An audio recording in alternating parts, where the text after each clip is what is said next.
धन्यवाद अध्यक्ष जी। हालांकि हमारी पार्टी का समय नहीं था, बावजूद इसके आपने समय दिया रेल बजट पे बोलने के लिए, उसके लिए मैं आपका बहुत हृदय से धन्यवाद। अध्यक्ष जी, बहुत सारे साथियों ने बड़ी जिम्मेदारी की बात कही, जनरल बोगी बढ़ाने से लेके सफाई से लेके उन सभी चीज़ों के साथ अपने को जोड़ते हुए, चूँकि अध्यक्ष जी मैं आजमगढ़ संसदीय क्षेत्र से निर्वाचित होकर आया हूँ। आजमगढ़ संसदीय क्षेत्र अपने आप में बहुत ऐतिहासिक क्षेत्र है।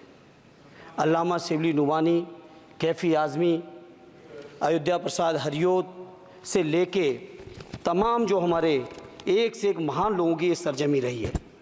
अध्यक्ष जी, आजमगढ़ क्षेत्र अलग अलग विविधताओं से भरा हुआ है।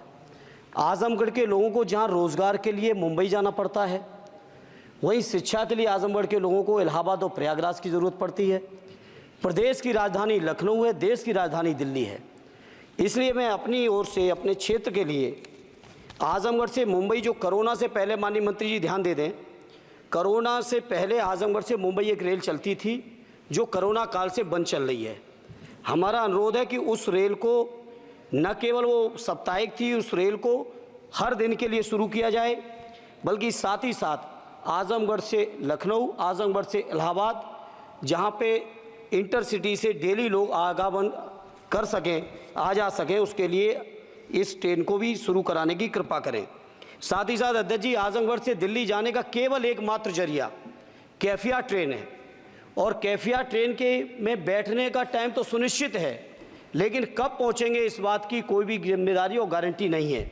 इसे मंत्री जी मैं आपसे अनुरोध करूंगा कि आजमगढ़ से दिल्ली के लिए एक नई रेल लाइन, नई रेल ट्रेन शुरू करने की कृपा करें।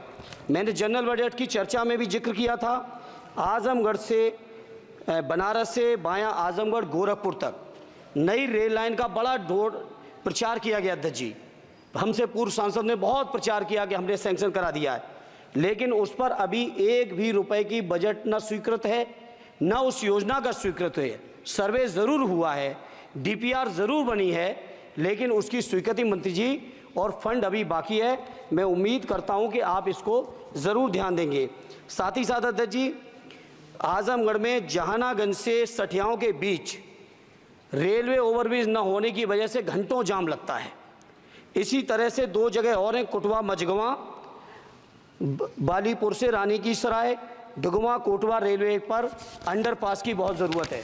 अध्यक्ष जी एक मिनट और लेंगे। मैं बड़ा सौभाग्यशाली हूँ अध्यक्ष जी कि उत्तर प्रदेश की 3 विभिन्न लोकसभाओं का मैंने प्रतिनिधित्व करने का मुझे मौका मिला, और वो तीनों ही क्षेत्र सदैव नेताजी की कर्मभूमि रहे, स्वर्गीय शरद यादव जी की कर्मभूमि रहे, माननीय अखिलेश यादव जी की कर्मभूमि रहे। इन तीनों ही क्षेत्रों की अलग अलग मांगें हैं। इसके लिए मैं आपसे थोड़ा सा अनुरोध करूंगा अध्यक्ष जी, जब लालू प्रसाद जी, माननीय लालू जी देश के रेल मंत्री थे, उस समय एक योजना की घोषणा की गई थी इसी सदन में। वो घोषणा थी मैनपुरी से एटा, कासगंज होते हुए बदायूं, बदायूं से संभल होते हुए गजरौला तक नई रेल लाइन की घोषणा की गई थी माननीय मंत्री जी, माननीय लालू जी के समय, और आज तक उसकी घोषणा पे कभी सर्वे भी नहीं हुआ। इसलिए मेरा अनुरोध है, वो पुरानी योजना है। सर जी आप ये समझो अब कि घोषणा होती थी, कुछ नहीं होता था। नहीं, उसके बाद 10 साल से तो आप भी हैं, 10 साल से ये भी हैं अध्यक्ष जी, ऐसा नहीं है 10 साल से ये भी बैठे हैं। चूंकि हमारी पार्टी के पास समय कम है, इसलिए हम उसको ज़्यादा लंबा नहीं कहेंगे। दूसरा, मैनपुरी से घोषणा नहीं की थी, घोषणा उन्होंने की तो पूरा करना इनकी भी जिम्मेदारी है कि अध्यक्ष जी, विभाग नहीं बदल गया है, भारत सरकार की जिम्मेदारी है। आज जो ये मंत्री जी घोषणा करेंगे, अगले मंत्री की जिम्मेदारी बनेगी, अगले मंत्री की जिम्मेदारी बनेगी।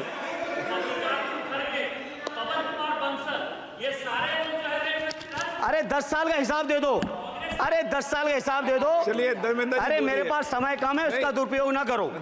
बोलिए अध्यक्ष जी, मैनपुरी से दिल्ली के लिए, मैनपुरी से लखनऊ के लिए, बदायूं से लखनऊ के लिए, बदायूं से दिल्ली के लिए, ये रेल लाइनों की सख्त, रेलवे ट्रेनों की सख्त ज़रूरत है। माननीय मंत्री जी, 5वें नंबर की आपकी इकोनॉमी आ गई।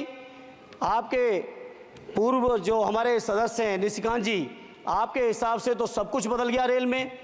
अरे कुछ तो दे दो कि केवल उधर के लिए सब कुछ है। केवल सब कुछ उधर के लिए है, तो सबका साथ सबका विकास का नारा बंद करो। और अगर नारा देना है, नारे को सच बनाना है, प्रधानमंत्री जी की बात को सही साबित करना है, तो माननीय मंत्री जी ये जो मांगे हमने रखी हैं, आजमगढ़ लोकसभा के लिए रखी, मैनपुरी के लिए रखी, आजमगढ़ के लिए, बदायूं के लिए रखी, संभल के लिए रखी, एटा के लिए रखी, इन सभी को पूरी कर दीजिए मंत्री जी। और नहीं कर सकते हैं तो कम से कम इस सदन के अंदर तो सबका साथ सबका विकास नारा देना बंद ही कर दो। और नारा जिस दिन देना बंद कर दोगे और ये कह दोगे कि आप विपक्ष में आपका नहीं करेंगे, उस दिन हम अपने क्षेत्र के लोगों को संतुष्ट भी कर लेंगे। हमारे क्षेत्र के लोग इतने स्वाभिमानी लोग हैं। माननीय अध्यक्ष जी कि आपने मुझे रेल बजट पर बोलने का मौका दिया। मैं माननीय प्रधानमंत्री जी और माननीय रेल मंत्री जी को बहुत बहुत लाइट बीच में छूट गया, तो धन्यवाद अध्यक्ष जी। मैं कहता हूं कि जो मांगे की हैं तीनों ही क्षेत्रों की, उत्तर प्रदेश की जनता की, उसको माननीय मंत्री जी पार्टी से ऊपर उठकर सबके साथ और विकास के लिए पूरा कर दें। आपकी बहुत बहुत मेहरबानी होगी, नहीं तो ये नारा बंद करो। बहुत बहुत धन्यवाद। संजय जायसवाल जी।